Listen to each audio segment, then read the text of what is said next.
नमस्कार।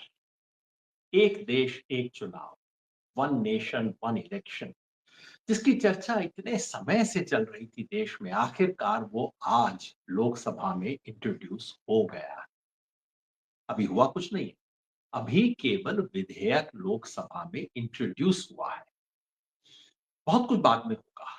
अभी उसे संसदीय समिति के पास भेजा गया है, संसदीय समिति में विचार होगा, कई महीने लगेंगे, वापिस आएगा, पास होगा, नहीं होगा, बहुत बड़ा सवालिया निशान है, क्योंकि पास करने के लिए 2/3 बहुमत चाहिए, जो कि सरकार के पास नहीं है।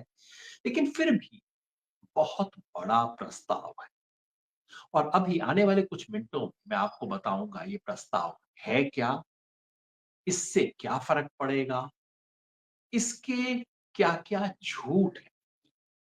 मीडिया इतना एक तरफ़ा तरीके से हमें बात बता रहा है, और सारे तरफ इसके नई दवाई के गुण बताए जा रहे हैं। कोई बता नहीं रहा है कि वास्तविकता क्या है।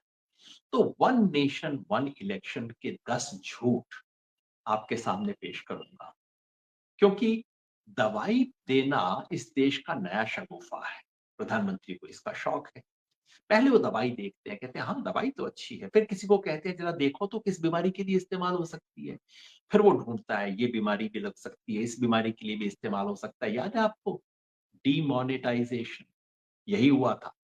पहले एक दवाई खोजी गई, और फिर खोजा गया कि अच्छा इस दवाई से क्या फ़ायदा होगा? नुकसान होते गए, होते गए, होते गए, लेकिन द फ़ायदों की खोज कुछ वैसा ही तो नहीं होने जा रहा वन नेशन वन इलेक्शन से।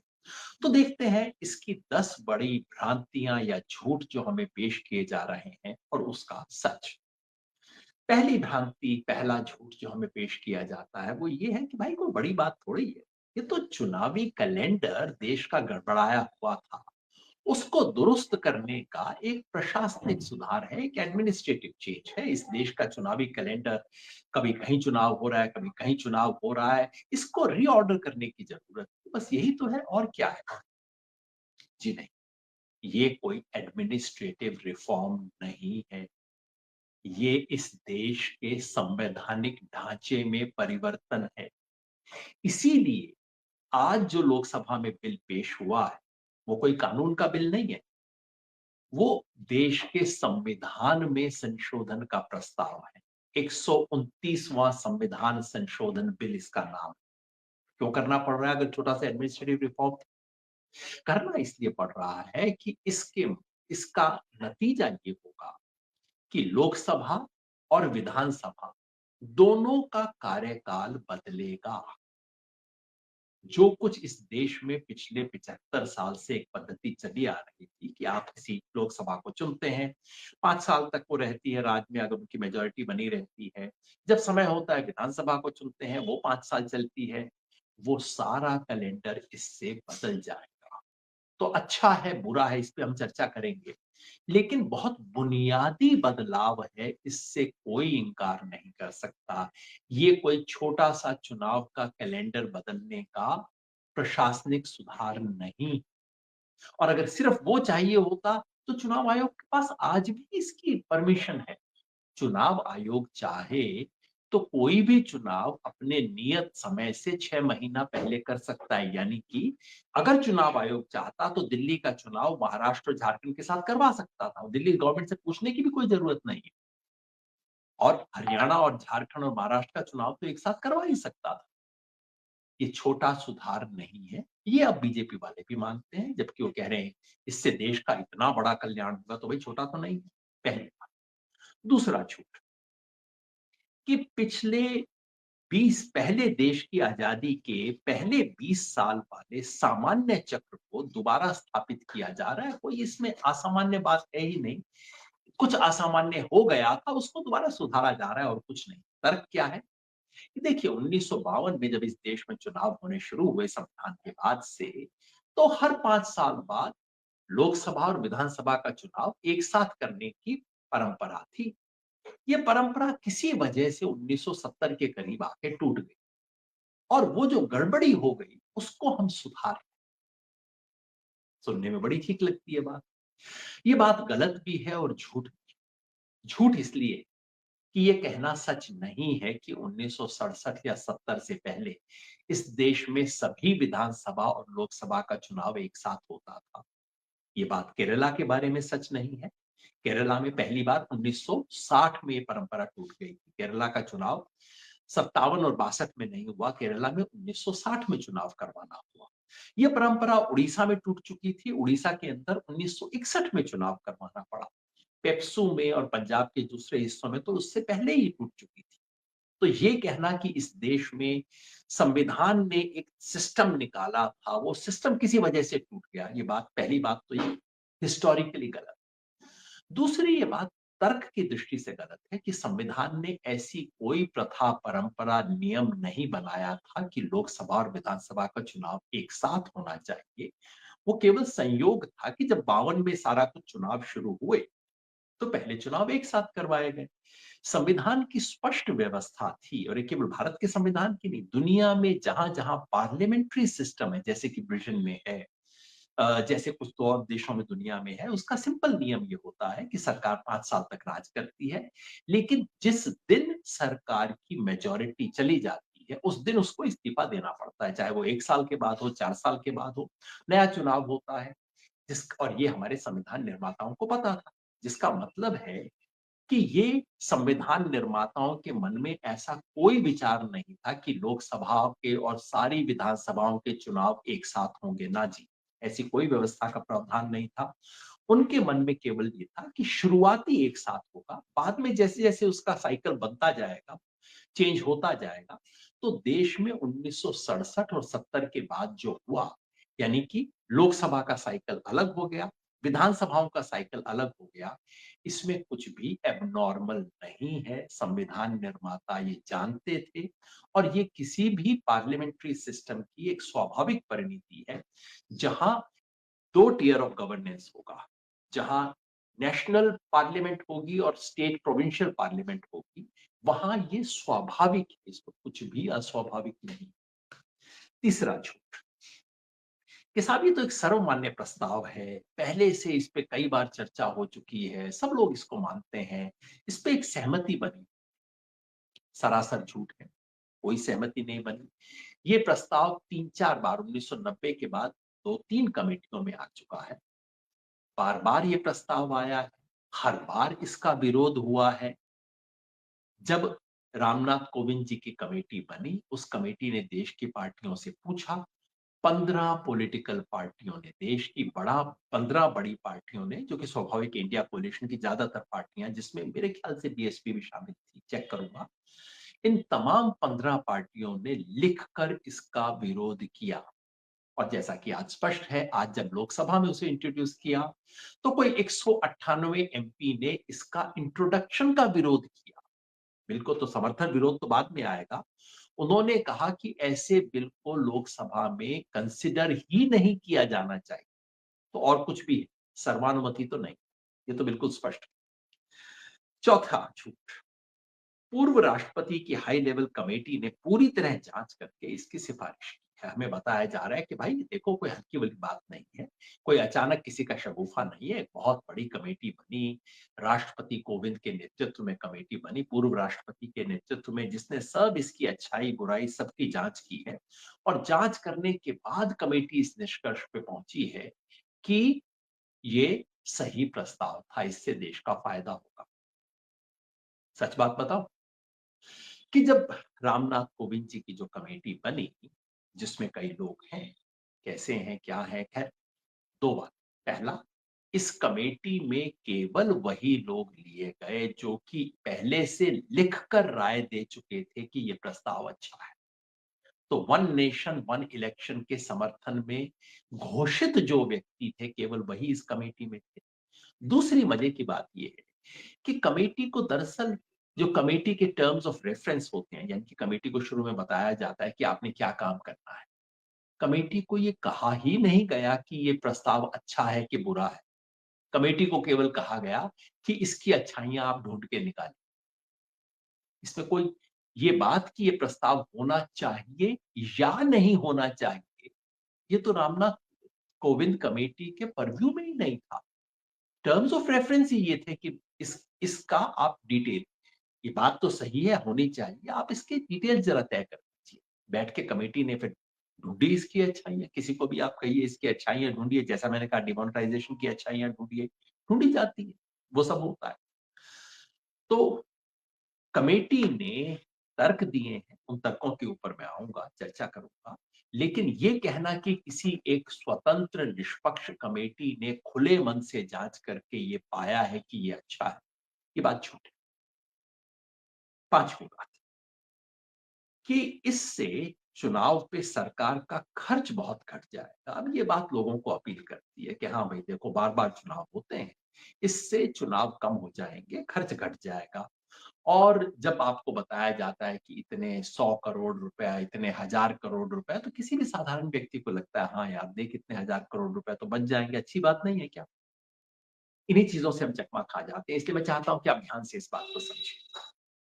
आज किसी भी एक राज्य में कितने चुनाव होते हैं? अगर 5 साल का वक़्फ़ा है, 5 साल के पीरियड में सामान्य तरीके से करें, तो 3 बार चुनाव होते हैं। एक बार लोकसभा का चुनाव होता है, एक बार विधानसभा का चुनाव होता है और एक बार पंचायत, जिला परिषद जो भी आपकी बॉडी है, उसका चुनाव होता है, 3 स्तर के चुनाव। इससे क्या होगा? 3 की बजाय 2, 3 से 1 नहीं होंगे। ये वन नेशन वन इलेक्शन विधानसभा और लोकसभा के बारे में है, पंचायत इलेक्शन से इसका कोई लेना-देना नहीं है और वो जो हालाँकि रामनाथ कोविंद कमेटी ने इस पे चर्चा की थी, लेकिन जो विधेयक संसद के सामने पेश किया गया है, उसमें किसी भी पंचायत या लोकल बॉडी इलेक्शन का कोई मतलब नहीं है और रामनाथ कोविंद कमेटी ने भी कहा था कि विधानसभा और लोकसभा का तो आप इकट्ठा करवा लीजिए, लेकिन पंचायत का इलेक्शन तो उसके 6 महीने बाद ही होगा अलग से। मतलब 3 का 1 नहीं हो रहा है, 3 के 2 हो रहे हैं चुनाव। कितना पैसा बचेगा? मैंने इसका कैलकुलेशन किया और लगभग 5,000 करोड़ रुपया सरकारी खर्च कम हो जाएगा चुनाव। 5,000 करोड़ रुपया हमें बहुत बड़ा आइटम लगता है, अभी 500 करोड़ भी बहुत बड़ा लगता है, 5 करोड़ भी बहुत बड़ा लगता है एक साधारण व्यक्ति को तो। लेकिन याद रखिए 5,000 करोड़ रुपए की बचत 5 साल में। ये भी याद रखिए कि केंद्र सरकार का 1 साल का बजट इस वक्त लगभग 50 लाख करोड़ रुपए का है। 1 साल का खर्चा 50 लाख करोड़ रुपया, 1 साल में यदि बचत होती 5,000 करोड़ की तो कितनी होती? और 5 साल में बचत है तो मोटे तौर पे आप यूँ समझिए, ये अगर आपकी जेब में 100 रुपया है, तो आपको 2 पैसे की बचत हो रही। अगर आपकी जेब में 10,000 रुपया है, आजकल पैसे लोग समझते नहीं हैं। अगर आपकी जेब में 10,000 रुपया है, तो आपको 2 रुपए की बचत हो रही। 5,000 करोड़ रुपया इस देश में कोई भी स्कैम होता है, कोई भी घोटाला होता है, आजकल बड़ा घोटाला कोई 2-5 हज़ार करोड़ से कम का नहीं होता। एक लोकतंत्र के लिए 5,000 करोड़ रुपए की बचत वैसे महत्वपूर्ण होनी चाहिए। लेकिन याद रखिए, ये किसी भी छोटी स्कीम से भारत सरकार की किसी एक साधारण योजना से भी कम खर्चा की बचत है 5 साल। तो बचत है, लेकिन क्या ऐसी बचत है जिसके लिए हमें इस पूरे देश का संविधान, पूरी स्ट्रक्चर बदलने की ज़रूरत है? विचार कीजिएगा। छठा झूठ और ये बात बहुत महत्वपूर्ण है, बार-बार कही जाती है कि इससे देश में एक एडमिनिस्ट्रेटिव एफिशिएंसी आ जाएगी। क्या कहते हैं? बार-बार आचार संहिता लगाने से फैसलों पर लगी हुई रोक जो है, वो हट जाएगी। तर्क क्या दिया जाता है? कि देखिए बार-बार चुनाव होते हैं, हर वक़्त देखिए तो बस आचार संहिता लगी होती है, आचार संहिता लगी होती है तो काम नहीं हो पाता है, जनता परेशान होती है, पॉलिसी पैरालिसिस हो जाता है, देश को जैसे लकवा मार जाता है चुनाव के चलते। फिर सुन के तो लगता है हाँ यार, ये तो मामला गड़बड़ है, कुछ तो होना चाहिए इसके बारे में। ज़रा ध्यान से अब आप सोचिए, किसको लकवा मारता है, कैसे मारता है और क्या होता है? अगर आप राज्य सरकार के लिए सोचें, तो एक राज्य सरकार को अपने 5 साल के कार्यकाल में कितनी बार ये लकवा मारता है? लकवा मैं उसी शब्द का इस्तेमाल जो वो कहते हैं, ये मेरे को नहीं लगता होता है, लेकिन कितनी बार होता है? 5 साल के अंतराल में 1 बार आता है जबकि लोकसभा का चुनाव होता है। लोकसभा के चुनाव में आचार संहिता लग जाती है, 2-3 महीने के लिए काम सफ़र करता है, बिल्कुल सही बात। और एक जब पंचायत के चुनाव होते हैं, कई राज्यों में पंचायत के और म्युनिसिपैलिटी के चुनाव अलग-अलग होते हैं, तो वहाँ 2 बार ऐसा होता है। तो मान लीजिए किसी राज्य में पंचायत का चुनाव अलग है, म्युनिसिपैलिटी का चुनाव अलग होते हैं, फिर लोकसभा का चुनाव आ जाता है, तो 5 साल में 3 बार ये रोक लगती है। कितने महीने गए? मान लीजिए लोकसभा में 3 महीने गए और पंचायत और म्युनिसिपैलिटी में 1-1 महीना गया। 5 महीने का आपको हुआ नुकसान। 5 महीने तक फ्रीज़ हो गया। अब इससे क्या होगा? इससे 5 महीने की बजाय 2 महीने का नुकसान होगा, यानी कि आपका विधानसभा के लोकसभा के चुनाव वाली आपको छूट मिल जाएगी उस समय, क्योंकि आपका राज्य का चुनाव भी उसके साथ होगा। तो फ़ायदा हुआ, कितना फ़ायदा हुआ और किसे फ़ायदा? 5 साल के अरसे में आपको ढाई 3 महीने तक निर्णय लेने की आज़ादी नहीं। याद रखिए, ऐसे निर्णयों का सामान्य जनता से कोई संबंध नहीं है। किसी को अपना राशन कार्ड बनवाना है, किसी को सर्टिफ़िकेट बनवाना है, कोई सामान्य काम करवाना है, उसपे किसी आचार संहिता में कोई रोक नहीं लगती। केवल बड़े-बड़े पॉलिसी डिसीजंस पर रोक लगती है राज्य सरकार की। अब आप बताइए, ये अचानक तो कोई रोक लग नहीं जाती। कोई राज्य सरकार अपना काम करना चाहे, कौन रोकता है उसको पहले से निर्णय लेने के लिए पॉलिसी के बारे में? केवल बड़े पॉलिसी डिसीजन पे रोक है। फिर कोई कहेगा कि नहीं, नहीं राज्य सरकार की मत सोचिए। आप देखिए केंद्र सरकार का सोचिए कि रोज-रोज मोदी जी के सर के ऊपर आचार संहिता लगी रहती है। कभी इस राज्य में हो रहा है, कभी उस राज्य में हो रहा है। इतने सब राज्यों में होता रहता है, बड़ी दिक्कत होती है। आपने एक मजे की बात सोची कि ये वन नेशन वन इलेक्शन की घोषणा जिस हफ्ते में हुई, जिस हफ्ते में मोदी जी की सरकार ने कहा कि कैबिनेट ने इसको स्वीकार कर लिया है, हम करेंगे। उस वक़्त आचार संहिता लगी हुई थी हरियाणा की। मतलब कि आचार संहिता इतने बड़े निर्णय को भी नहीं रोक सकी। चलिए उसको छोड़िए, मैंने बाकी चीज़ें देखी कि जब हरियाणा में आचार संहिता लगी हुई थी, तब मोदी सरकार ने क्या-क्या फैसले लिए? क्या सारे फैसले रुक गए थे देश के? बिल्कुल नहीं। उस समय सरकार ने 70 साल से ऊपर के लोगों को इंश्योरेंस देने का फैसला किया, जो कि देश के बहुत बड़े फैसलों में से एक है। अच्छा है, बुरा है, इसकी अभी चर्चा मैं नहीं कर रहा। लेकिन इतना बड़ा फैसला जो कि पूरे देश पे लागू होना था, हरियाणा और जम्मू-कश्मीर पे भी लागू, कोई रोक नहीं थी। तो ये कहना कि इस देश में पॉलिसी पैरालिसिस हो जाता है, ये तो खुद इस सरकार के रिकॉर्ड से साबित नहीं होता है। उसी समय सरकार ने कहा कि इस देश की कृषि को सुधारने के लिए एक बहुत बड़ी योजना लेके आ रहे हैं, शायद 15,000 करोड़ रुपए की योजना थी। उस पे कोई रोक नहीं। तो रोक है किस चीज़ पे? क्यों ये बार-बार कहा जाता है पॉलिसी पैरालिसिस, जो वास्तव में है नहीं, दिखाया जा रहा है। और वैसे भी अगर पॉलिसी पैरालिसिस को आपने रोकना है, आपको ये दिक्कत महसूस होती है, इसका बड़ा साधारण सा तरीका है। जैसा मैंने आपको शुरू में बताया था कि इलेक्शन कमीशन के पास आज भी ये पावर है कि वो किसी भी असेंबली के डिसॉल्व होने के 6 महीना पहले चुनाव करवा सकती है। किसने रोका है भई आपको? चलिए आप अगर करना ही चाहते हैं, एक छोटा-सा संशोधन कर दीजिए, इतना बड़ा सब करने की कोई ज़रूरत नहीं है। 6 महीनों को बढ़ा के 1 साल कर दीजिए। मतलब 2025 में जहाँ-जहाँ चुनाव होने हैं, चुनाव आयोग उन सबको एक साथ करवा लेगा। 2026 में जहाँ-जहाँ होने हैं, सबको एक साथ करवा लेगा। हो गया काम।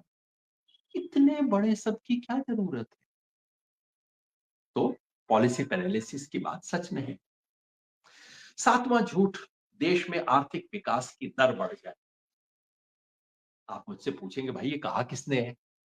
ये रामनाथ कोविंद जी की कमेटी ने कहा है। कमेटी ने एक लंबा चैप्टर लिखा है, स्टैटिस्टिकल मॉडलिंग की है, तर्क दिए हैं और कहा है कि इससे देश की इकोनॉमिक डेवलपमेंट की ग्रोथ की रेट बढ़ जाएगा। किस आधार पे कहा है? उन्होंने ऐसे समय देखे हैं जबकि लगा सिमल्टेनियस इलेक्शन हुआ करते थे और ऐसे समय देखे हैं जबकि सिमल्टेनियस इलेक्शन नहीं होते थे और दोनों की तुलना के आधार पे कहा है कि देखिए, जब सिमल्टेनियस इलेक्शन होते थे, तब अपेक्षाकृत तरीके से बेहतर होता था। अरे भाई साहब, वो ज़माने भी अलग, वो इकोनॉमी भी अलग थी। क्यों ऐसी चर्चा करते हैं?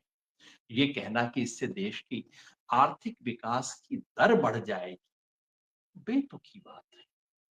कम से कम इस किस्म के बेतुके तर्कों का इस्तेमाल नहीं करना चाहिए। थोड़ा बहुत इकोनॉमिक्स तो मैं नहीं जानता, स्टैटिस्टिक्स जानता हूँ।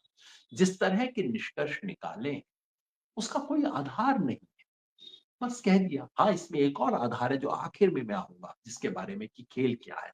आर्थिक इतना इम्पोर्टेंट क्यों है? पूरा एक चैप्टर रामनाथ कोविंद की कमेटी ने, ज़ाहिर है एनके सिंह साहब ने लिखा है, जिनकी राजनीति, जिनका अर्थशास्त्र, जिनके रुझान पूरी दुनिया जानती है। तो वहाँ उसका संबंध क्या है, इसके बारे में आखिर में एक बात बताऊँगा। अगला तर्क है कि इससे चुनाव में जनता की भागीदारी बढ़ जाएगी। जनता चुनावों से इतने ज़्यादा चुनाव होते हैं कि पब्लिक थक गई। आप कहेंगे भाई साहब ये क्यों बेकार की बातें कर रहे हो? मैं नहीं कर रहा साहब। ये फिर रामनाथ कोविंद जी की कमेटी ने कहा है। वोटर्स फैटीग, वोटर थका हुआ है।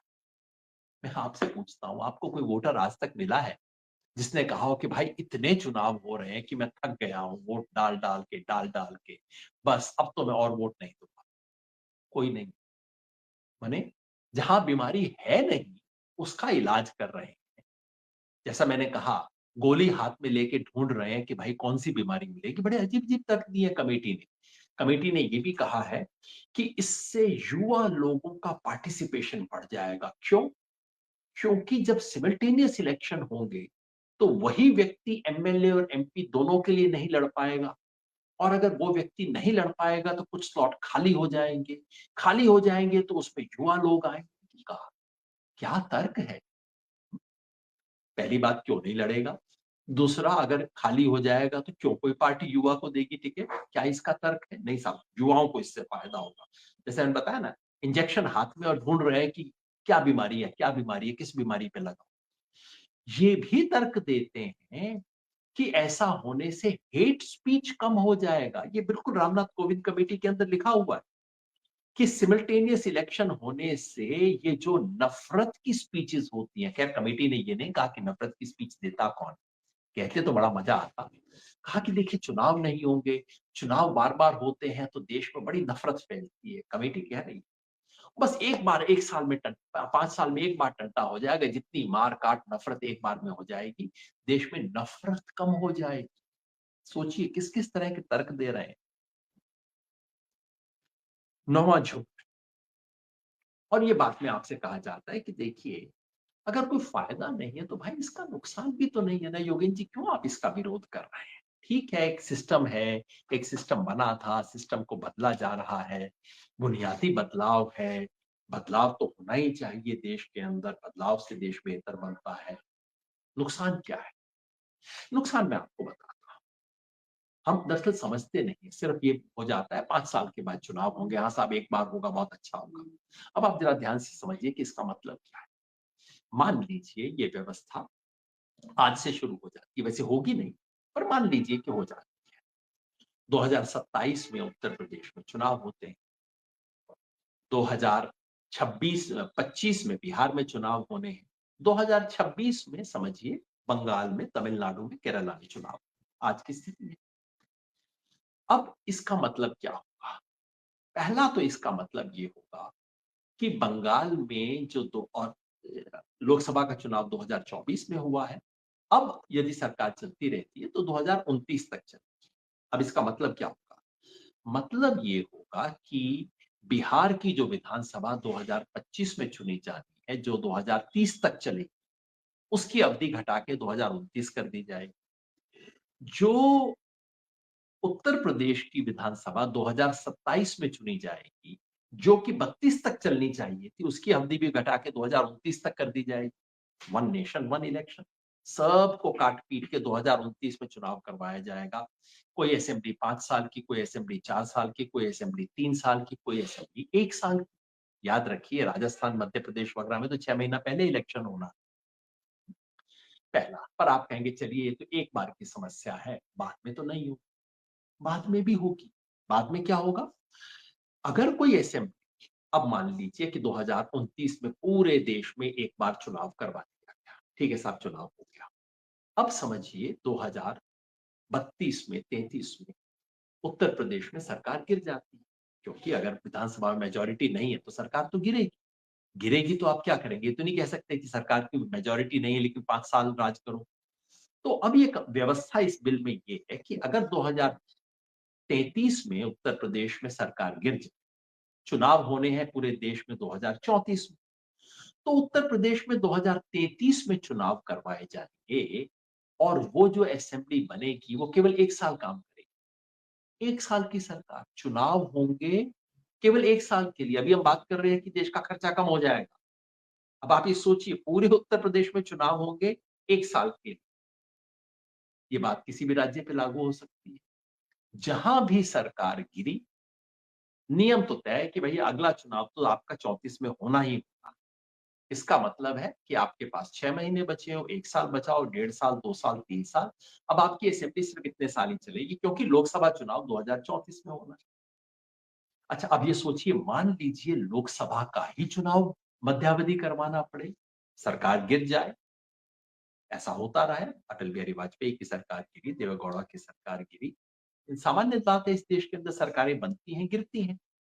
अगर लोकसभा गिर जाती है तो साहब पूरे देश में पार्लियामेंट्री इलेक्शन होगा। मान लीजिए सरकार 2033 में, जो सरकार 2029 में चुनी जाती है, मान लीजिए 2033 में वो सरकार गिर जाती है, लोकसभा में मेजॉरिटी नहीं है, चुनाव तो करवाना पड़ेगा। तो 2033 में पूरे देश में चुनाव होगा 2 साल के। फिर उसके बाद सिर्फ 2 साल की अवधि होगी उस पार्लियामेंट की। सोचा आपने क्या होगा? अभी तक हमें बताया जा रहा था नहीं, नहीं कैलेंडर को ठीक करने का एक छोटी-सी चीज़ है, बताइए इसमें क्या नुकसान है? अब आप समझ रहे हैं इसमें क्या नुकसान है? ये पूरे देश में एक तरह का केओस फैल जाए। खर्चा कम होगा? नहीं। अगर ये बीच मध्यावधि चुनाव होने लगे, खर्चा तो होगा ना चुनाव के अंदर। और पूरी जो हमारी संवैधानिक व्यवस्था है, वो व्यवस्था बदल जाती है इससे। तो ये कहना कि फायदा नहीं तो कम से कम नुकसान तो नहीं है, बड़ी निरापद सी बात है। ये सच नहीं। हमें पूरा सच बताया नहीं जा रहा है इसके बारे में। और ये जुड़ा है आखिरी झूठ से कि भाई इसका राजनीति से कोई लेना देना नहीं है। बताइए देश में कुछ सुधार करने की कोशिश की जा रही है, पूरे देश की लोकतंत्र को बेहतर बनाने के लिए कोशिश की जा रही है। और इसमें राजनीति से क्या मतलब है इसका? राजनीति से ही मतलब है इसका। ऊपरी स्तर पे, उससे गहरे स्तर पे और सबसे गहरे स्तर। ऊपरी स्तर पे क्या राजनीति से मतलब है? चुनाव से इसका सीधा मतलब ये है कि जब भी लोकसभा और विधानसभा के चुनाव एक साथ होते हैं, तो जो भी नेशनल पार्टी होगी, बड़ी नेशनल पार्टी, उसको थोड़ा-सा फायदा मिलेगा। आप उड़ीसा का उदाहरण लीजिए, उड़ीसा के अंदर लोकसभा, विधानसभा दोनों के चुनाव हुए। लोकसभा में बीजेपी ने 20 की 20 सीट जीत ली। विधानसभा में और नवीन पटनायक के मान के चले थे कि हाँ भाई, और शायद कुछ सेटिंग भी रहा होगा कि चलिए लोकसभा में बीजेपी जीत जाएगी, विधानसभा में तो मुझे जीतना ही जीतना है। लेकिन जैसे क्योंकि दोनों चुनाव एक साथ हुए, बीजेपी को कम से कम 2-4% वोट का उससे फायदा हुआ और नवीन पटनायक को पता भी नहीं लगा और विधानसभा में मेजॉरिटी बीजेपी की आ गई। अब दिल्ली में देखते हैं, लोकसभा में बीजेपी जीतती है, विधानसभा में आम आदमी पार्टी जीतती है। पिछले 2 बार से सिलसिला चलता आया है। मान लीजिए दोनों चुनाव एक साथ होते तो हो सकता है फिर भी आम आदमी पार्टी जीत जाती, लेकिन कम से कम 2-4% वोट बीजेपी का बढ़ जाता और अगर वो चुनाव नजदीक के होते तो पलट सकता था। तो पहला राजनीति ये है कि इससे जो बड़ा राष्ट्रीय दल है, और आज की तारीख में वो बड़ा राष्ट्रीय दल का नाम है भारतीय जनता पार्टी।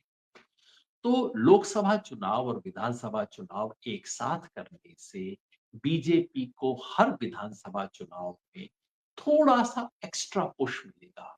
ज़रूरी नहीं कि उससे बीजेपी जीत जाए, लेकिन अगर उसको 25% वोट आता था तो 28% आ जाएगा, 38% आता था तो 40% आ जाएगा और इतने से सरकार बन और बिगड़ सकती है। पहला राजनीति। दूसरी राजनीति ये कि जब भी लोकसभा का चुनाव होता है, पूरे देश में एक माहौल बनता है, एक राष्ट्रीय मुद्दों का। उन राष्ट्रीय मुद्दों का विधानसभा के चुनाव पर असर पड़ेगा ही पड़ेगा और इससे पूरे देश में एक एक तरह के हम फेडरल सिस्टम से बाहर आके, भारत को यूनियन ऑफ स्टेट हम कहते हैं, जिसके अंदर एक संघीय व्यवस्था बनी। इस संघीय व्यवस्था के लॉजिक से बाहर आके अब मुख्यतः सभी चुनाव राष्ट्रीय मुद्दों पर, राष्ट्रीय सवालों पे, राज्य के मुद्दों पे फोकस्ड सवाल चुनाव नहीं हो सके। तमिलनाडु का बिल्कुल अलग मामला है, बंगाल की राजनीति एकदम अलग है। लेकिन हर बार जब लोकसभा इलेक्शन के साथ टाई होके हो, तो राज्य के अपने मुद्दे थोड़े से दब जाए। आप यूं सोचिए ना कि जिस दिन आप एमएलए का वोट डालने जाते हैं, अगर उसी दिन आपको सरपंच का वोट भी डालना पड़े, तो कहीं ना कहीं आपके एमएलए के वोट का असर पड़ेगा आपकी सरपंच की चॉइस पे। लेकिन इससे भी एक गहरी राजनीति, यह सबसे गहरी राजनीति मेरे विचार से ये है कि ये देश के लोकतंत्र को खाली करने की राजनीति है, और ये आज की नहीं, बहुत समय से चली आ रही है। इस देश का बहुत बड़ा वर्ग है जो लोकतंत्र के झंझट से बड़ा परेशान रहता है कि अरे भाई, देश में गवर्नेंस चाहिए, बार बार इलेक्शन, बार बार झंझट। अब बताइए, इलेक्शन होते हैं तो पार्टियों को, लोगों को प्रॉमिस करना पड़ता है, कोई लाडकी बहन देना पड़ता है, कोई फ्री राशन देना पड़ता है। चुनाव का झंझट कम होगा तो जनता को बहुत कुछ देना नहीं पड़ेगा, जनता को साइडलाइन करके भी चलाया जा सकता है। अब ये लोग आइडियली तो ये चाहेंगे कि चुनाव हो ही ना, चुनाव का झंझट ही ना हो, तो देखिए कितनी शानदार गवर्नेंस होगी, मानसिकता इन लोगों की ये। लेकिन चूंकि वो झंझट खत्म तो हो नहीं सकता, इसलिए इस झंझट को कम कर 5 साल में बस एक बार ये झंझट हो और 4 साल 9 महीने तक आराम से सरकार चले। किसकी सरकार चले? जनता की नहीं, उनकी जिनके आर्थिक हित सरकार से जुड़े। और यहां वो एनके सिंह जी का लिखा हुआ चैप्टर रामनाथ कोविंद सिंह जी की रिपोर्ट के अंदर महत्वपूर्ण है। वो चैप्टर कहता है कि इस देश में एक पॉलिसी स्टेबिलिटी आ जाएगी, policy stability, predictability. Share market को बहुत जरूरत होती है इन चीजों की। शेयर मार्केट के लिए, देश के बड़े बड़े धन्ना सेठों के लिए, देश के कॉरपोरेट्स के लिए, बड़े बड़े कॉन्ट्रैक्ट लेने वालों के लिए, सबके लिए जो रोज रोज की झंझट इस देश में लोकतंत्र के कारण आ रही, वो कम हो जाए, तंत्र सहज हो जाएगा, लोग थोड़ा साइड में हो जाए। ये सबसे गहरी राजनीति है, ये सबसे खतरनाक राजनीति है। इसलिए ये वन नेशन वन इलेक्शन कोई सहज साधारण सी चीज नहीं, बहुत गहरा प्रस्ताव है, बहुत खतरनाक प्रस्ताव। आज की तारीख में लगेगा कि चलिए तो पार्लियामेंट्री कमेटी में चला गया, लेकिन आप हम सबको मिलकर इस पर निगाह रखें। आज लग सकता है कि देखिए 2/3 मेजोरिटी तो नहीं है, इसको कैसे पास करवाएंगे। लेकिन इतने गहरे खेल हैं कि 2/3 मेजोरिटी के लिए क्या तिकड़म हो जाएगी कोई कह नहीं सकता। मायावती जी तो कह चुकी हैं कि मैं तो इसका समर्थन करती हूँ। अब देखिए आने वाले दिनों में कौन पलट सकता है, क्या खेल हो सकता है, क्योंकि खेल बहुत गहरा है। ये कोई साधारण प्रस्ताव नहीं है, हमारे लोकतंत्र के स्वरूप को विकृत करने वाला प्रस्ताव है, जिस पे हम सबको निगाह रखनी। बहुत बहुत धन्यवाद।